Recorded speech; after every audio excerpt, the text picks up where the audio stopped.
And I said, oh, Facebook gunned down another nigger. And I said, we're dropping like flies here. Again, self-referential. Facebook banned me for that. What about regular black heterosexual males who are diligent like me? Okay? You know what? Curbside! Every freaking day. And I said I was being treated like a nigger, which I'm allowed to do self-referentially, as Facebook says. They struck me for that.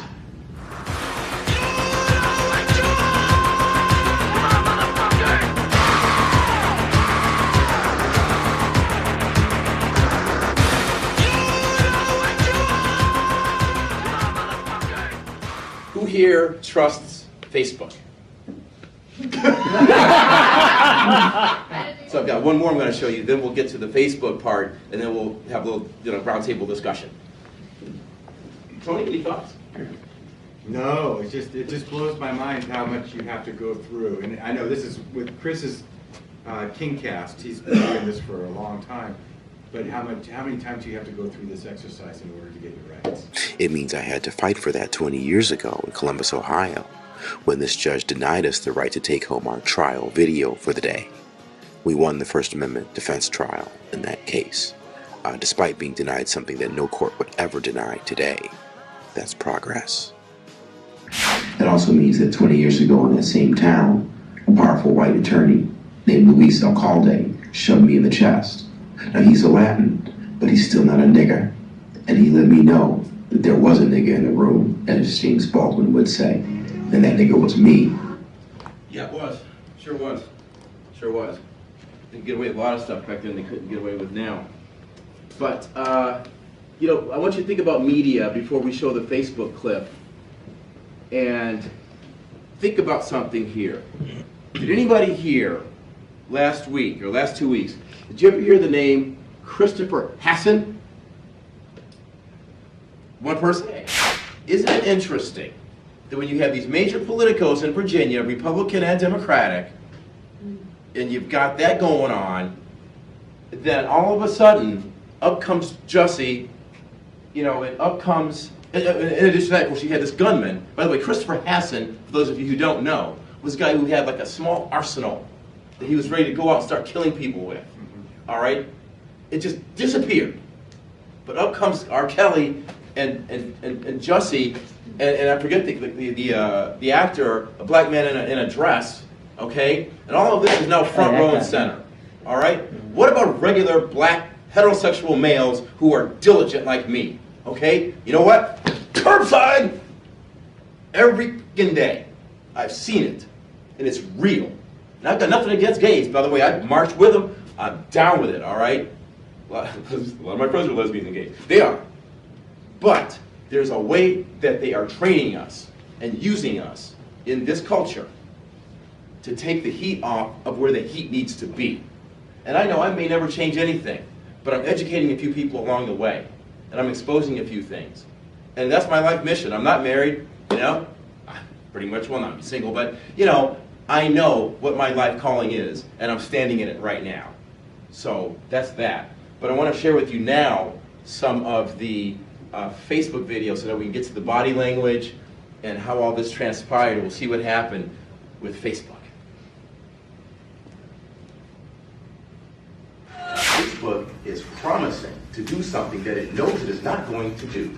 It is promising to encourage people to come in to provide real-life, accurate discussion about racial issues. But I can show this court, and I can show defendants, through my own independent research, that that's not what happens. Okay. And so that's fraudulent. And so fraud vitiates all of their arguments when it comes to the contractual arrangements that they're claiming they have protection for under the Act. But there's new information, Your Honor, that points toward absolute fraud, and fraud vitiates any contract. Everybody knows that. I have to tell you that I looked at my individual posts that Facebook has taken down. One of them said, and I looked vis-a-vis their own policies on hate speech and that the court already has. The first post that was taken down that's in contention is, I talked about, my quote was, 2 drunken white boys attacked a black student. Okay, well, Your Honor, they were white, they were drunk, and they had attacked a black student. That's a fact. It's in the news. The ACLU ran my pictures of that case. Okay? Facebook struck it. And my whole point is that they will continue to strike things like that because they're deceitful and they're lying about their true policies and practices. The next time I got stricken, I mentioned how this white guy got in my face when I was suing a certain, it was a category of cannot behavior. And of course, but you know, thank you. I mentioned that, and I said I was being treated like a nigger, which I'm allowed to do self-referentially, as Facebook says. They struck me for that. Then the next thing I did, I looked at how Facebook they banished rapper Lil B, and I said, oh, Facebook gunned down another nigger. And I said, we're dropping like flies here. Again, self-referential. Facebook banned me for that, okay? So not only have they banned me, I have two women sitting in this room right here who can tell you that the minute they started posting about this case, they had adverse, questionable consequences on their Facebook and in their, what do you call that thing, Facebook and Instagram, okay? Facebook owns Instagram. This is part of the monopoly. You may notice many of us are wearing Monopoly Man, Mark is Monopoly Man, because this is his game. He wants to own it all. He wants to control all of us. And he's doing it through bad faith. That's not something that the court can condone. Not only that, Your Honor, it's not just my bans that I'm here to complain about. I also posted, on the contractual level, I asked for a review of one of these bans, the last one, the dropping like flies. It sat there for 2 weeks. That's not a meaningful review that they promised. So that's fraudulent right there. They're not going to give me anything. They just want me to go away. Then I posted about this hearing at a UK forum, Your Honor. I forget the name of the forum. It's in the materials, but this is a recent development, which you would not know of, but it's a fact. I posted there, and guess what? The administrator wrote me and said, hey, King, I can't see your post in the UK. I wrote Facebook, I said, why not? Guess what? No response. Shoe fly shoe. Little nigger, just go away.